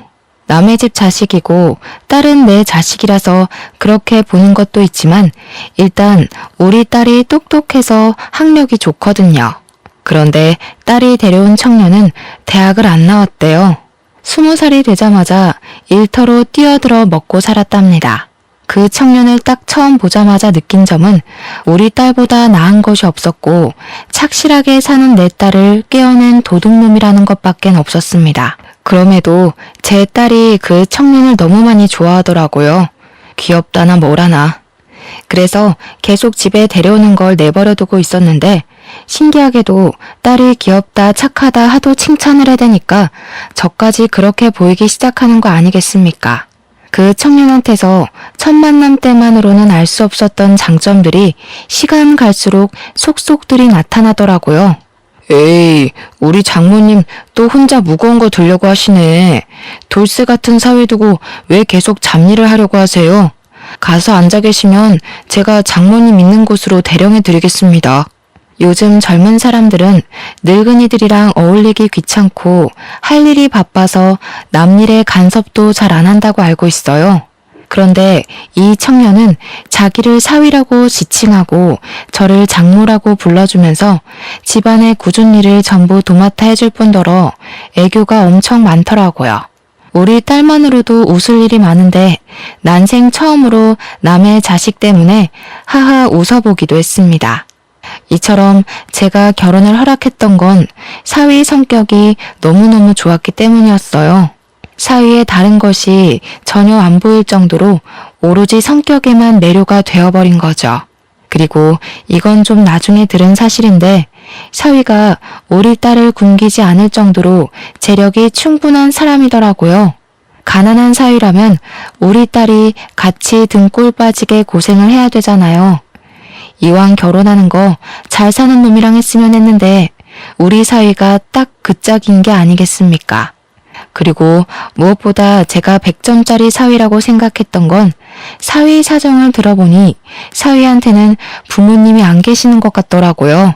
어릴 적 안 좋은 사고로 일찍 돌아가셨다고 했습니다. 그 사실이 너무 안타깝고 마음이 쓰였지만 다른 마음으로는 살짝 안심이 되었어요. 우리 딸이 시집살이로 고생하는 건 제가 절대 못 보거든요. 아마 사돈댁이 없어서 제가 사위를 더 따뜻한 마음으로 품지 않았나 싶습니다. 그리고 사위가 우리 남편한테 크게 점수를 따인 부분이 있는데요. 사위가 하는 일이 바로 골프장 사업이더라고요. 제 남편이 마침 골프광이라 부를 정도로 골프에 빠져있는 사람입니다. 그런 상황에서 사위 사업장이 그렇다고 하니까 사위를 바라보는 남편 눈이 완전 빛이 나더라고요. 언제든지 말씀하세요, 장인어른. 제가 모시겠습니다. 제가 카운터에 장인어른 등록해 놓을게요. 장인어른 이제부터 공짜로 골프 치시는 거예요? 참, 이번에 장비도 바꿔보시는 게 어때요? 제가 이미 하나 마련해둬서 거절하시면 골프채가 주인 잃습니다. 엄마야, 세상에 어디서 이런 복덩이가 들어왔을까? 복덩이도 아니지. 완전 금덩이 수준이야, 금덩이. 역시 우리 딸이 보는 눈까지 이 애비를 닮아서는 신랑감 하나 잘 골라왔다. 아직 결혼한 것도 아닌데 사위는 저희한테 이미 사위나 다름없는 사람이었어요. 저희 집을 드나드는 것도 제법 자연스러워졌고 2달 정도 지났을 때는 저희 집에서 저녁을 먹고 가곤 했어요. 저는 우리 딸이 시집살이 안 하게 된 것처럼 사위한테도 처가살이 따위 모르게 하고 싶어서 올 때마다 잘해줬습니다. 그렇게 제 딸 결혼식이 임박할 동안 우리는 벌써 한 식구가 되어 있었죠. 결혼식 당일 막상 사돈 자리가 텅 빈 걸 직접 보니까 괜히 제가 마음이 안 좋더라고요. 사위도 결혼식 때는 마음이 싱숭생숭할 텐데 사위 기분도 걱정이 되었고요. 많은 사람들 앞이라고 속없이 싱글벙글 웃으면서 제 딸 손을 넘겨받는 사위를 보니 마음이 참 찡했습니다. 그런 사위를 보면서 저는 사위에게 엄마 같은 장모가 되어주겠다고 혼자 다짐을 했어요. 결혼식을 끝내고 애들은 따로 분가를 하였습니다. 그때가 되어서야 딸을 보낸다는 기분이 실감나더군요. 그렇다 하더라도 애들이 우리 집을 자기 집처럼 자주 찾아줘서 생각보다 쓸쓸하진 않더라고요. 사위가 좋은 사람인 걸 알고 있다 보니까 딸을 보낸 게 안심도 되었고요. 그런데요, 한 6개월 정도 지났을 때쯤이었어요. 딸이랑 사위랑 같이 저녁 식사를 하고 있는데 갑자기 애들이 황당한 소리를 하더라고요. 뜬금없이 합가를 하겠다고 하는 거 아니겠습니까? 들어와서 사는 거야 방이 없는 것도 아니라서 저희는 상관이 없는데 너무 갑작스러운 제안이라 좀 당황스러웠어요. 당연히 저는 좋았죠. 우리야 딸을 매일 볼 수 있으니까요. 그런데 얘들이 생활이 어려운 것도 아니고 애를 낳아서 맞벌이를 하는 것도 아닌데 갑자기 신혼 즐긴 지 1년도 안 돼서 합가하겠다고 하는 게 제 딴에는 살짝 이해하기 어려웠어요. 이가 엄마 해주는 밥이 더 맛있다잖아. 결혼 전부터 우리 집에서 밥 먹고 다니더니 완전 엄마 손맛에 길들여졌나 봐. 나보고 처가 가서 살자고 노래를 부르더라고. 예, 사실 맞습니다, 장모님. 제가 아주 지선이 못 살게 굴었어요. 지선이가 해주는 밥도 맛있긴 한데 장모님만큼은 아니더라고요. 자기 전에 장모님 해주는 시원한 국물 먹고 자면 다음날 아침까지도 개운하던데 그걸 못 잊겠기에 처가 가서 살자고 제가 졸랐어요. 듣자 하니 합가 제안은 사위가 먼저 언급한 듯 했습니다. 그 사실도 제게는 의외였어요. 다른 집은 어떤지 몰라서 잘 모르겠는데 보통 사위가 이렇게 먼저 합가를 하자고 하기도 하나요? 그전까지는 그저 사위의 이런 서글서글함이 좋기만 했으나 합가하고 싶은 이유가 겨우 제 손맛 때문이라는 게 왠지 제 기분을 찝찝하게 만들었습니다. 제가 글로만 쓰다 보니까 다들 저의 감정 변화가 너무 갑작스러워서 이해하기 어려우실 거예요. 그냥 제 기준에선 애들의 합가 이유가 납득이 잘 안 되었기 때문이에요. 물론 제가 좀 예민한 것일 수도 있죠. 하지만 먼저 말씀드리자면 이런 저의 촉은 훗날 어떤 불길을 암시하는 느낌이었다는 겁니다. 일단 저는 합가를 허락했어요. 딸 보낸 공허함은 다시 채워져서 좋으니 찝찝한 기분이 들더라도 좋은 게 좋은 거라고 생각하며 당장은 쉽게 흘러넘겼습니다. 사위는 합가를 하고 나서도 저랑 남편한테 엄청 사근사근하게 행동했어요. 애교도 많아졌고 먼저 우리한테 다가와 말동무도 해주기도 했습니다. 같이 살다 보니까 적응은 금방 되더라고요. 합가 초반에 꺼림칙했던 제 기분은 온데간데 없어지고 사위와는 부모 자식처럼 더 가까운 사이가 되었습니다. 이게 다 사위의 노력 덕분이라고 생각했어요. 근데 두 분은 휴대폰 잠금이 안 돼 있네요? 요즘에는 잃어버린다고 찾아주고 그런 거 잘 없는데. 야근 사람들도 훨씬 많아졌어요. 그러다 큰일 생기면 어쩌시려고요. 그래? 아이고, 근데 그런 거 다 귀찮아. 늙은 사람 휴대폰이라서 잃어버려도 볼 거 하나도 없는데 뭘. 전화기가 비싼 것도 아니고 골동품 쥐어봤자 자기들만 손해지. 장인어른 너무 안일하시다. 여기 보니까 은행 앱들도 다 깔려있는데요. 이거 비밀번호 걸려있어도 제대로 해킹하는 사람이 주우면 바로 털려요. 휴대폰이 비싸고 말고가 중요한 게 아니라 안에 내용물이랑 신상 정보 털리는 게 무서운 거라고요. 아이고야, 그걸 몰랐네. 그렇지, 내가 은행하는 것도 다 거기 들어있어. 얼른 잠가놔야겠다. 큰일 날 뻔했어. 강서방이 내 것 좀 설정해줘 봐라. 사위는 저랑 제 남편의 폰을 만지작거리면서 적당히 어렵지 않은 비밀번호로 휴대폰을 잠가주었습니다. 저도 남편처럼 휴대폰에 은행 앱이 깔려 있어서 남편과 똑같이 식겁했었어요. 사위 말을 듣고 그때라도 잠금해야 할 이유를 알게 되어 안심했습니다. 그리고 남편은 사위가 휴대폰을 만지는 김에 컬러링이랑 벨소리 좀 바꿔달라 부탁했고, 사위는 제가 일어나 다른 일을 보는 동안에도 한참이나 남편의 휴대폰을 들고 있었습니다. 그런데 그 이후로 제가 좀 불편하게 느낀 게 하나 있었는데요. 남편이 휴대폰에 관해 모르는 걸 먼저 묻는 경우는 뭐 그럴 수 있다고 쳐도 화장실 가고 없는 남편의 폰을 허락 없이 만지면서 이것저것 살피는 사위 행동이 좀 그렇더라고요. 제가 더 거슬렸던 건 그런 행동이 한두 날이 아니었다는 겁니다. 왜 허락도 없이 남의 휴대폰을 거의 매일 만지는 거죠? 좀 이상하지 않습니까? 사위는 제 폰이랑 남편 폰이 덩그러니 놀고만 있으면 우리 걸 가져가서 한참을 만지작거렸습니다. 한 번은 집안일 하다가도 그게 너무 신경 쓰여서 뭘 그렇게 보냐고 물은 적이 있었어요. 사위 말로는 우리 휴대폰에 좋고 편한 설정 많은데 우리가 그걸 잘 이용 못하는 것 같아서 최대한 깔아준다고 살피는 거라 했습니다. 아니면 갤러리를 구경한다고 둘러대기도 했고요. 그땐 제가 휴대폰에 대해 뭘 모르니까 마음이 좀 개운하지 않더라도 그러려니 했습니다. 우리 사위가 남도 아니고 저희 휴대폰을 훔쳐가는 것도 아니지 않습니까? 제가 괜히 예민해서 한 번씩 이상한 경계심이 올라오는 거라고만 치부하고 또 찝찝함을 넘겨버렸어요.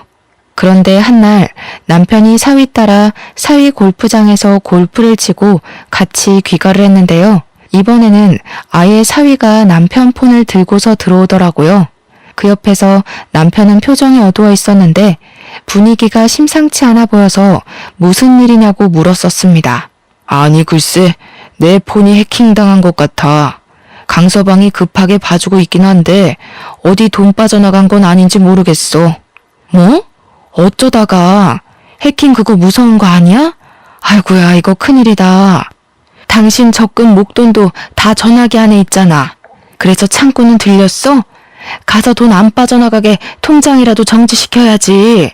해킹이란 것은 제게 무척 낯설기도 했고 엄청 나쁘고 위험한 거라고 딱 그 정도만 알고 있어서 당시에는 정말 큰일이 난 줄 알았습니다. 아직 무슨 일이 났다고 사위가 말해주지도 않았는데 이미 남편 통장에 있는 생돈이 모두 날아가 버린 줄 알았죠. 제가 남편보다 더 심장이 벌렁거려서 딸이랑 같이 준비하던 식사도 놓고서 사위 옆에 붙어 있었어요. 지레 겁을 먹은 저와 남편과 달리 사위 표정과 목소리는 평온하기만 했는데요. 사위가 계좌 정지시킬 필요까진 없을 것 같다고 해서 우선 한숨 덜고는 있었습니다. 그러면서 사위는 남편한테 이것저것 눌러달라며 휴대폰을 근근히 내밀었고 생년월일, 주소, 주민번호 등 인적 사항을 물어봤습니다. 남편은 아무런 의심 없이 술술 불었고요. 방에서 민증까지 찾아와 사위에게 날름 주었어요. 남편도 일이 어떻게 돌아가는지 보기라도 하려고 돋보기를 끼고서 사위 하는 걸 유심히 지켜봤는데요. 나는 보더라도 아무것도 모르겠네. 일단 큰 문제는 넘긴 거 맞다니까 마음이 놓인다. 그래도 집에 똑똑한 강서방이 있어서 이런 것도 바로바로 해결되고 우리가 사위를 참 잘 뒀어. 여보, 우리 저번에 전복 산 거 있지? 그거 좀 손질해서 강서방 좀 먹입시다. 남편이 속 좋게도 심각한 와중에 허허 웃길래 제가 남편 등짝을 탁 때리며 어디 정신 빼놓고 있다가 해킹 당할 뻔한 위험까지 경례하면서 나무랐어요. 뒤늦게 남편한테 쓴소리 좀 할 수 있었던 건 사위 덕분에 그나마 불안을 내려놓은 후였기 때문이에요. 저와 남편이 투닥거리는 사이에 사위는 뭔가를 끝냈는지 남편에게 폰을 돌려줬는데요. 완벽하게 처리가 잘 된 줄 알았더니 사위가 뒤이어 하는 말에 우리는 다시 불안감을 떠안아야 했습니다. 급한 불은 껐는데 이런 게 한 번에 해결되는 건 아니고요. 며칠 주기로 계속 확인해야 되는 거라서요. 제가 나중에 다시 한번 말씀드릴 테니까 지금이랑 비슷하게만 도와주시면 돼요. 그래? 그럼 어디 돈 날리고 그런 거 아니야? 내가 가진 돈이 전부 전화기랑 다 연결되어 있거든. 그대로 있었어? 일단 지금은 그래요. 통장 같은 데는 전혀 문제가 없었고 대신 해킹 바이러스가 다른 방향으로 안에서 돌고 있을 수 있거든요. 갑자기 전화가 먹통이 될 수도 있고 문자나 인터넷 들어갔다가 해킹에 노출될 수도 있고요. 우선 장인어른이 이미 한번 노출됐기 때문에 완벽히 안심하긴 일러요. 그 소리를 듣고 저는 다시 남편의 등짝을 팼습니다. 제 개인적인 적금은 제게 있지만 저희 현금 재산도 그렇고 공동명의 재산도 그렇고 대부분의 재산이 남편 손에 있었거든요.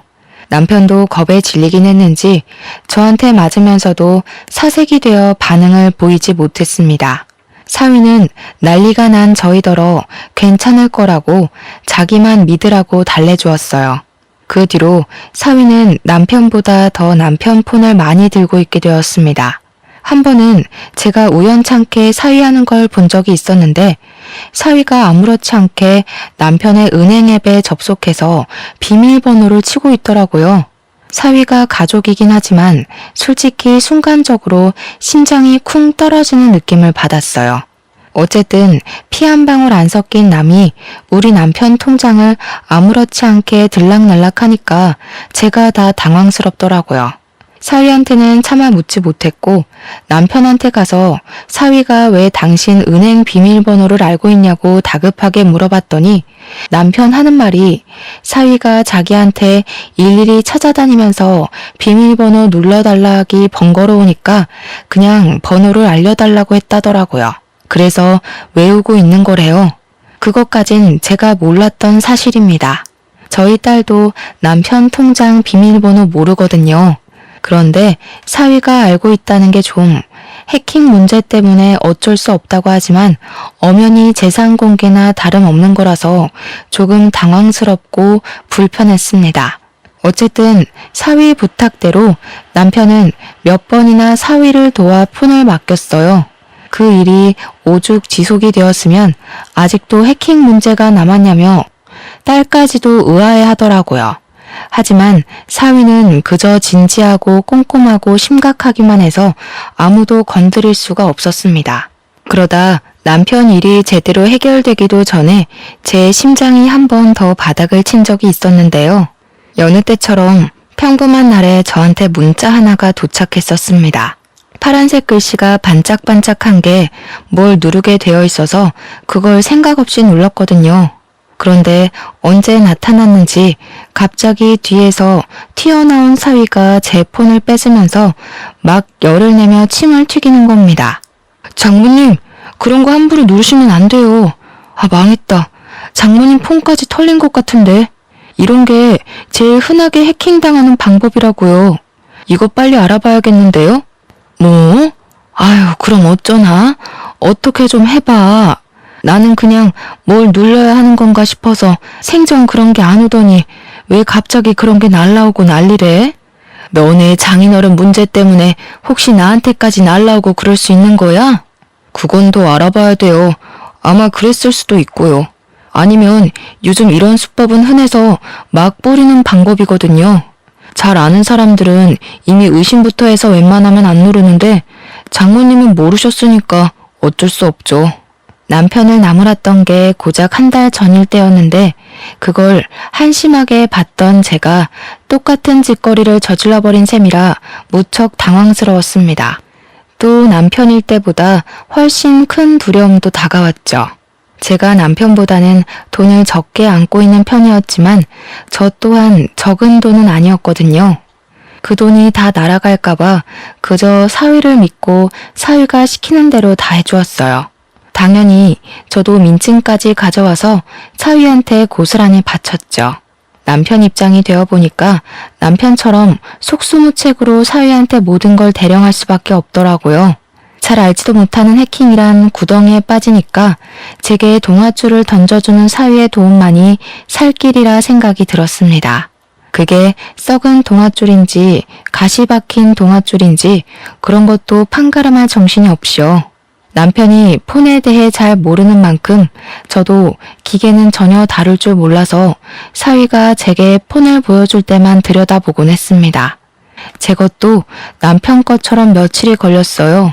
저는 남편처럼 밖을 쏘다니는 사람이 아니기 때문에 집에만 있었는데 그래서 사위도 제 곁에서만 폰을 만졌습니다. 어떤 날엔 한참 사위 맞은편에서 자리를 지키고 앉아 있는데 때마침 세탁기가 다 된 소리가 났어요. 그 바람에 잠깐 자리에서 일어났다가 일어난 김에 사위가 누르고 있는 화면을 보게 되었습니다. 무슨 비대면 실명 인증 절차? 이해하긴 어렵지만 의문스러운 문구가 적혀 있는 겁니다. 역시 옛날 사람인 제가 빠르게 알아차리기엔 어려운 용어라서 그대로 세탁실에 갔고 잠깐만 있다가 다시 사위가 있는 곳으로 돌아왔습니다. 그러면서 또 사위가 뭘 하고 있나 화면을 슬쩍 보았죠. 이젠 화면에 모바일 신용대출 신청서라 적힌 글자가 있더라고요. 대출 신청서? 그 정도는 저도 알아들을 수 있는 말이었습니다. 대출한다는 거잖아요. 그런데 대출이랑 해킹은 관련이 없지 않습니까? 사위가 손가락을 빠르게도 놀리면서 열심히 제 신상 정보를 신청서에다 적어 내려가는 중이었어요. 거기다 대고 제가 뭐 하는 거냐고 대놓고 물어봤죠. 그랬더니 사위는 제가 뒤에 온 줄 몰랐던 건지 제 목소리에 비명을 지르며 휴대폰을 놓쳤습니다. 제가 그걸 주우려고 하자 사위가 그 퉁퉁한 체격으로 아주 잽싸게 주워서 멀찍이 도망가 버렸어요. 그러면서 저더러 자기가 놀랐던 감정만 호소하더라고요. 그런 것도 다 해킹 알아보기 위한 하나의 방법이라면서 다 생각이 있어서 그러는 거라고 신경 쓰지 말라 했습니다. 그때부터 저는 뭔가 이상하다는 걸 눈치챘어요. 그래서 사위가 출근하고 집에 없을 때 딸을 불러다가 물어봤습니다. 내가 아무리 생각해도 대출 신청서는 대출을 할 거라는 의미 같거든? 도대체 그런 걸 신청해서 어떻게 해킹 바이러스를 잡는다는 거냐? 엄마가 잘 몰라서 그러는데 정말 그런 게 있긴 해? 그런 게 있을 리가 없지. 뭔가 이상한데? 엄마, 제대로 본 거 맞아? 나도 해킹에 대해선 잘 모르긴 한데 대출 신청서로 해킹 잡아낸다는 건 듣도 보도 못했어. 엄마가 잘못 본 걸 거야. 감히 장모 이름으로 대출 신청하는 사유가 어딨겠어. 아니라니깐. 이 엄마가 다른 건 다 안 좋아도 시력 하나는 건강하잖니. 정말 대출 신청이라고 돼 있었어. 네가 나중에 사위한테 슬쩍 한번 물어봐봐. 에이, 엄마는 아직도 사위가 어떤 사람인지 몰라? 그 순둥순둥한 사람이 어디 그런 꼼수를 부릴 만한 배짱이 되겠어? 말이 되는 소리를 해야지. 딸이 제 말을 믿지 않으며 설렁설렁 대응을 하길래 저는 난생 처음으로 딸에게 언성을 높이면서 똑똑히 봤다고 지금 엄마 바보 취급하는 거냐고 호소를 하였습니다. 절대 잘못 본 거 아니니 제발 좀 알아봐 달라고 사정까지 했어요. 그랬더니 딸은 제 반응에 당황해서 저를 달래주었고 이내 곰곰이 생각하더니 나중에 사위 오면 물어보겠다고 했습니다. 그리고 그날 밤 딸이랑 사위 다투는 소리가 거실 밖까지 새어나왔어요. 미친 거 아니야? 당신 지금 우리 엄마 아빠한테 사기친 거야? 제정신이 아니고서야 어떻게 장인 장모 돈을 빼먹을 생각해? 내 상식선에선 진짜 이해 안 되거든? 무슨 이런 인간 말종이 다 있어? 무슨 말이 그따위야. 힘들면 부모 되는 사람이 자식 뒤에서 등 좀 밀어줄 수 있는 거 아니냐? 장인 장모님이 사위 미천 대줄 능력이 안 되니까 대출이라도 받으려고 했던 건데 뭘 사기꾼이야. 야, 미친놈아. 그게 사기꾼이야. 허락도 없이 돈 쳐 빼가는 게 사기지 뭐냐고. 이거 완전 도둑놈 새끼네? 진짜 기가 차서 웃음도 안 나온다. 당신 이거 우리 부모님 기만한 거야. 우리 엄마 아빠가 아무것도 모른다고 해킹으로 사기나 치고 대놓고 개인정보 캐묻고 어쩜 그렇게 뒤통수를 칠 수가 있어? 알고 보니 사위가 저랑 제 남편이 허술하게 휴대폰을 관리하는 걸 파악하고서 저희 이름 앞으로 대출을 받아 자기가 쓰려고 했던 거였습니다. 해킹을 당했다는 거는 역시나 아무것도 모르는 저랑 남편에게 거짓말을 한 것이었고 사위가 저랑 남편을 물러보고서 대놓고 속여먹은 거였어요. 듣자 하니 이미 대출을 몇 번 받았더라고요. 액수가 한 6천만 원은 되는 것 같았습니다. 밖에서 기함을 하고 있는데 그 순간 방에서 무슨 뺨 갈기는 소리가 났고 저는 지체하지 않고 방에 들어갔습니다. 제 눈앞에는 바닥에 엎어져서 오른쪽 볼을 감싸고 있는 딸이 있었어요. 제 귀한 딸이 잘못 없이 쓰러져 있자 눈이 돌아버린 저는 저보다 훨씬 덩치 큰 사위에게 바로 덤벼들었습니다. 나약한 힘으로 사위를 힘껏 밀어버렸는데 그놈의 커다란 풍채 때문에 꿈쩍도 안 하더라고요. 무슨 돼지 석상도 아니고 500년 묵은 나무도 아니고 어쩜 그리 타격을 안 입는 건지 오히려 저한테 짜증이 난 사위가 저를 툭 밀어버렸습니다. 사정없이 넘어진 저는 주위 가구에 팔이 세게 부딪혔고 근이 갔는지 통증이 엄청났어요. 다른 생각도 못하고 그저 대굴대굴 구르기만 했습니다. 그때 딸은 저를 급히 살피면서 119를 불렀어요. 그러고는 사위에게 곧장 쌍욕을 해버렸죠. 나중에 119까지 들이닥치니 그제야 방에서 슬 나와본 남편은 제가 다친 걸 보고는 얼른 쫓아와 부축을 해주었고 저희는 모두 병원으로 향했습니다. 물론 사위는 빼고요. 나이가 있어서 그렇지 깁스하고 조심하면 금방 다시 뼈가 붙을 거라고 의사 선생님이 안심시켜 주었는데요. 한숨 돌리고 난 후에야 저희는 아까 있었던 일을 다시 생각해 볼 수 있었습니다. 딸은 굉장히 화가 난 상태였어요. 우선 자기 신랑이 우리한테 패기친 부분을 가장 크게 담아두고 있었어요. 딸은 집으로 돌아가는 길에 사위를 경찰에 신고해버렸습니다. 제가 딸을 잠시 말리면서 신고를 해버리면 너네 이혼할 수밖에 없다고 했더니 딸이 그딴 도둑놈 새끼랑은 못 산다고 당연히 이혼할 거라 하대요. 그래서 딸이 마음대로 하도록 저도 내버려 두었습니다. 사실 딸이 그렇게 말해주길 제가 기대했는지도 모르겠네요. 그렇게 바로 경찰서로 간 저희는 사위에게 무슨 짓을 당했는지 세 식구 다 진술서 작성하고 난 뒤에 사위를 만났습니다. 저는 둥그런 덩치를 하고서 작은 의자에 앉아있는 사위가 원망스러워서 후다닥 달려가 사위 등짝을 몇 대나 팼어요. 이 못난 놈, 못났다 못났어. 우리가 널 얼마나 믿었는데 네가 어떻게 우리한테 이럴 수가 있니? 그 착해 빠진 얼굴로 감히 어른을 놀려? 우리가 너한테 서운하게 한 게 뭐 있다고.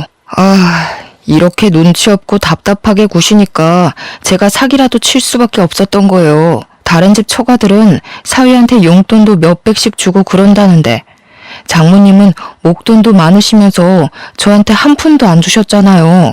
그게 잘해준 거예요. 요즘 사위한테는 그렇게 돈으로 째째하게 구는 게 서운하게 하는 거예요. 이런 썩을 놈, 어디 쓰레기를 주워다 처먹었나? 말끝마다 악취가 진동을 해서 더는 못 들어주겠네. 고작 사기친 놈이 뭐 잘난 짓 했다고 면상 빳빳이 쳐들고 있어? 고개 쳐박아 이놈 새끼야. 저도 저지만 남편이 사위를 정말 많이 좋아했는데 그래서 사위에 대한 배신감이 더 심한 듯 했습니다. 남편이 눈에 불을 켜고 사위의 머리통을 후려치며 형사님 책상에다가 처박아 버리더라고요. 평소 골프하느라 팔 근육이 죽지 않고 단련이 되어 있었는데 제가 덤비면 꼼짝도 안 했던 사위가 남편 손짓 한 방에 힘도 못 쓰고 머리를 박았습니다. 심지어 남편은 아무리 생각해도 분이 안 풀린다면서 한 대로 모자라 두세 대는 더 뒤통수를 후려 갈겼습니다. 그러자 처맞고 있던 사위가 짜증을 팍 내면서 벌떡 일어났는데 남편은 사위의 커다란 덩치에 놀라지 않고 바로 발등을 콱 밟으면서 반대다리 정강이까지 차버렸어요. 그렇게 노려보면 어쩔 건데? 이 지옥불에 떨어질 놈 같으니라고. 부모 없다길래 불쌍해서 신경 좀 써줬더니만 아주 우리를 봉으로 보고 있어? 그 머리로 뒷일까지 생각 안 한 거 보니 그냥 똥멍청이가 따로 없구나. 경찰 선생님들 말 들어보니까 자네가 친히 남겨준 내역들이 다 증거가 된다더라. 무슨 말인지 알아? 네가 네 발목 잡은 거라고 이 개놈 자식아. 남편이 말하는 내내 계속 사위를 들고 찾는데도 경찰서에선 말리는 사람이 없었습니다. 경찰들도 제 남편 입장에 서 있었던 거예요. 그 시간이 늦은 밤이라서 보는 눈이 적을 때였기에 경찰들이 눈을 감아준 게 아닌가 싶습니다. 그래서 저랑 딸이 그만 더러운 곳에 손 떼라고 말려줘서 남편이 겨우 참은 거였어요. 남편한테 처맞느라 소리도 제대로 못 내던 사위는 갑자기 일어나서 우리 남편을 폭행죄로 고소하겠다고 연병을 부리기 시작했는데요. 그러니 이번에는 우리 딸이 들고 있던 휴대폰 껍데기로 싸다구를 때렸고 그 젤리 같은 껍데기가 사위의 찰진 살을 몇 대나 더 내리쳤습니다. 나도 당신 쳤으니까 어디 나까지 고소해봐. 누가 이기나 제대로 따져보자고. 무식하게 덩치만 커가지고 귀엽다 해주니까 자기가 남들 눈에도 귀여워 보이는 줄 아나 봐? 콩깍지 씬 내 눈에만 그랬던 거지. 솔직히 나도 너 처음 봤을 때 냄새나게 생겨서 별로였어. 고작 봐줄 게 성격 하나였는데 그게 망가지니까 사람 정말 구려지네. 이것들이 다들 정신 나갔나? 이런 식으로 나오면 나도 온갖 인맥 다 끌어다가 당신들 깜빵 보낼 거야. 깜빵 보내는 거 솔직히 다 인맥발인 거 알지? 나한테 이따위로 군 거 나중에 피눈물 흘리면서 질질 짜고 싶지 않으면 당장 무릎 꿇고 사과해. 특히 니년부터 대가리 쳐 숙여. 하염없이 자그마한 저희들이 설치는 건 경찰이 눈을 감아줬는데 사위가 우리 딸에게 손을 들자 앞에 있던 형사가 벌떡 일어나서 사위 뒷덜미를 잡아 앉히더라고요. 경찰이 사위한테 닥치고 앉으라 하면서 사기친 게 뭐 자랑이라고 고소고소거리냐고 딱딱한 파일로 사위의 머리통을 몇 번이나 내리쳤습니다. 참, 그리고 이건 조사 과정에서 알게 된 건데요. 사위 부모님이 돌아가신 게 단순 사고인 줄만 알았더니 그게 아니더라고요. 두 분 다 극단적인 선택을 한 거였고 또 사돈 형제들 집안에는 감옥에 갔다 온 범죄자도 있다고 했습니다. 그건 사위가 숨겼던지라 딸도 전혀 몰랐던 사실이라고 합니다. 올바르지 않은 집안에서 자란 사위가 정상적이고 바르게 크는 건 좀 어려웠겠네요. 그러니 지금도 남의 등 처먹는 짓 하면서 살고 있는 거겠죠. 심지어 사위 건 줄 알았던 사위 골프장 있지 않습니까? 그것도 다 사기친 거였더라고요. 사실은 사위께 아니라 사위랑 같이 사람들 등 처먹는 짓 하는 양아치 동네 형이라 하대요. 저희한테 써먹은 수법처럼 나이 많은 사람들이 잘 모르는 휴대폰을 가지고 청산유수 말솜씨를 부려 등 처먹고 돈 모아서 골프장을 유지하는 것 같았습니다. 우리 딸은 조사하면 할수록 사위가 자기한테 의도적으로 접근해서 일부러 성격 좋은 척 연기를 했던 거란 걸 알게 되었어요. 그러니 딸이 이거 완전 사기 결혼 아니냐고 머리 끝까지 화가 나서 사위를 한 대 더 쳤고 바로 사위에게 이혼소송 및 사기죄로 고발을 해버렸습니다. 당연히 사위가 저희 몰래 빼간 돈 6천만 원도 정당하게 청구 요청에 받아낼 수 있었어요. 사위 때문에 다친 팔도 진단서만 제출하면 그에 대한 벌금을 물 수 있다고도 했습니다. 순식간에 모든 걸 잃게 된 사위는 뭔가 잘못 돌아간다는 걸 느낀 건지 그제야 저희 앞에 무릎을 꿇으며 급하게 사정하기 시작했습니다. 잠깐만요. 진정 좀들 하세요. 집안 문제를 왜 이렇게까지 끌고 가는데 우리끼리 대화로 잘 풀 수 있는 거잖아요. 6천만 원 그거 돌려드릴게요. 골프장이 제게 아니긴 해도 6천만 원은 빼내올 수 있어요. 그러니까 우리 서로 소송까진 가지 맙시다. 그래도 살아온 정이 있잖아요. 장인어른, 장모님, 저 아들 같다고 좋아해 주셨잖아요. 세상에 어떤 부모가 아들을 고소해. 아들 같은 소리 하네. 네가 내 딸 옆에 있을 수 있을 때는 아들이지. 내 딸이 너를 버린 이상 넌 그저 똥덩어리 수준밖에 안 돼. 그저 지 목숨 건사하려고 무릎 꿇고 사정하는 것도 보기 역겨워 죽겠다. 그동안 네 목구멍으로 쳐넣은 우리 집 쌀이 다 아까워. 진짜 너무하시네요. 저 부모 없다고 더 이렇게 막대하시는 거죠? 이거 사람 2번 죽이는 거예요. 부모님한테 버림받았을 때 느낀 트라우마가 2분 때문에 다시 살아날 지경이라고요.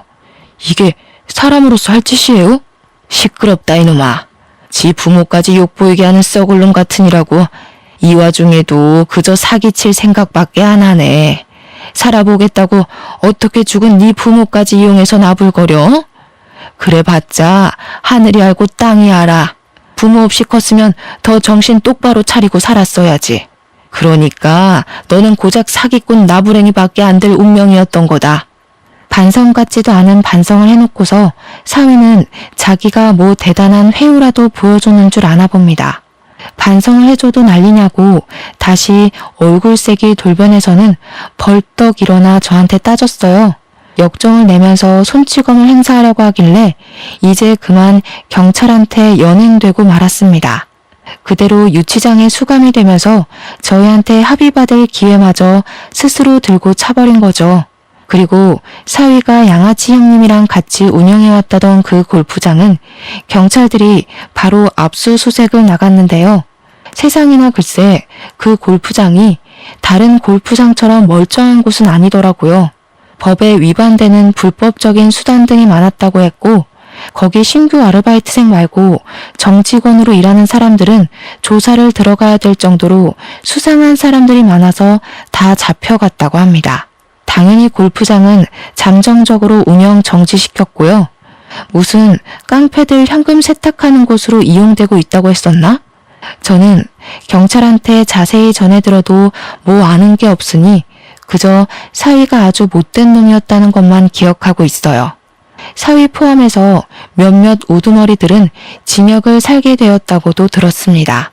살면서 깡패를 만나게 되는 일도 드문데 깡패 같은 놈이 우리 사이로 왔다 갔으니 어디 쪽팔려서 이런 얘기를 할 수나 있을지 모르겠네요. 아무리 우리가 늙어서 세상 물정 잘 모른다고 하지만 우리 같은 노인네들도 한 시대에서 청춘을 보내온 사람들입니다. 우리가 젊었을 그 당시에도 마찬가지로 그때의 노인네들은 아무것도 몰랐어요. 그렇다고 사위처럼 젊은 나이 믿고 노인네들한테 사기치는 짓은 안 했다는 거예요. 사기는 그냥 사기일 뿐이에요. 어떤 변명이 붙어도 그건 말 그대로 변명일 뿐이라고 생각합니다. 사기치는데 젊고 늙고가 어딨겠습니까?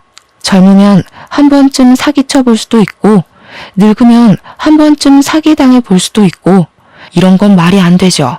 똑같은 인간인데 같은 땅덩어리에서 같은 목숨을 갖고 사는 사람이 그러면 안 되는 겁니다. 도대체 어떤 마음으로 살아야 사위처럼 결혼까지 해서 돈을 빼올 생각을 하는지 그건 아직도 이해하기 어렵고 잘 모르겠네요. 어쨌든 제 딸은 다행히도 이혼을 했다고 해서 그리 큰 타격을 받은 건 아니지 싶었어요. 친구들이랑 통화하면서 매일 밤 사위 욕을 하는 걸 들었거든요. 만약 재기할 수 없을 만큼 큰 상실감을 얻고 무너졌다면 훗날 이런 이혼 사실이 딸 인생의 트라우마로 남을 만큼 큰일이었다면 저렇게 다른 사람에게 쉽게 얘기하진 않지 않았을까 조심스레 생각해봅니다. 가끔씩 딸이 저랑 남편한테도 사위 욕을 하면서 정신 빠진 놈 데려와서 미안하다고 사과를 해줍니다. 이제는 만약 결혼 상대가 또 생긴다면 부부되는 기념으로 서로 같이 경찰서에서 명확하게 신원조회나 범죄조회를 하고 난 뒤에야 결혼하겠다고까지 했어요. 우리 딸이 씩씩하게 마음을 정리한 것 같아서 저와 남편은 많이 안심했습니다. 당분간 딸은 자기 삶에 집중하고 싶다면서 소개팅이 들어오면 한 3년은 거절할 거래요. 그러면서 하는 말이 사실 결혼을 해보니까 좀 피곤하고 재미없더라면서 다시 솔로가 된 기분을 실컷 만끽하고 싶다네요. 저희야 뭐 딸의 의사를 존중해주니까 그저 딸이 웃을 수 있다는 것만으로도 더 바랄 게 없습니다. 그런데 한편으로는 정말 괜찮은 사위가 있다면 진짜 내 식구 잘 살아볼 수 있었을 텐데 하는 아쉬움은 있어요. 그 사기꾼이 아쉽다는 게 아니라 그냥 사위의 존재가 있더라도 딸이 저희에게서 멀어지는 게 아니란 걸 느껴서 그런지 북적거렸던 분위기가 한 번씩 그립긴 하더라고요. 그렇다고 딸이 섣부르게 사윗감을 데려오는 건 또 안 바라네요. 참 욕심도 많죠? 어쨌거나 여러분들도 늘 스스로를 위해 너무 풀어지지 마시고 한 번씩 주의를 경계해보는 것도 나쁘지 않을 것 같아요. 이 사기꾼들도 만만한 사람한테 잘 들러붙더라고요. 우리 서로 조심해서 나쁠 것 없지 않습니까? 그럼 항상 좋은 일만 있으시고 몸 건강하시길 바라면서 저는 이만 쓰도록 하겠습니다. 감사합니다.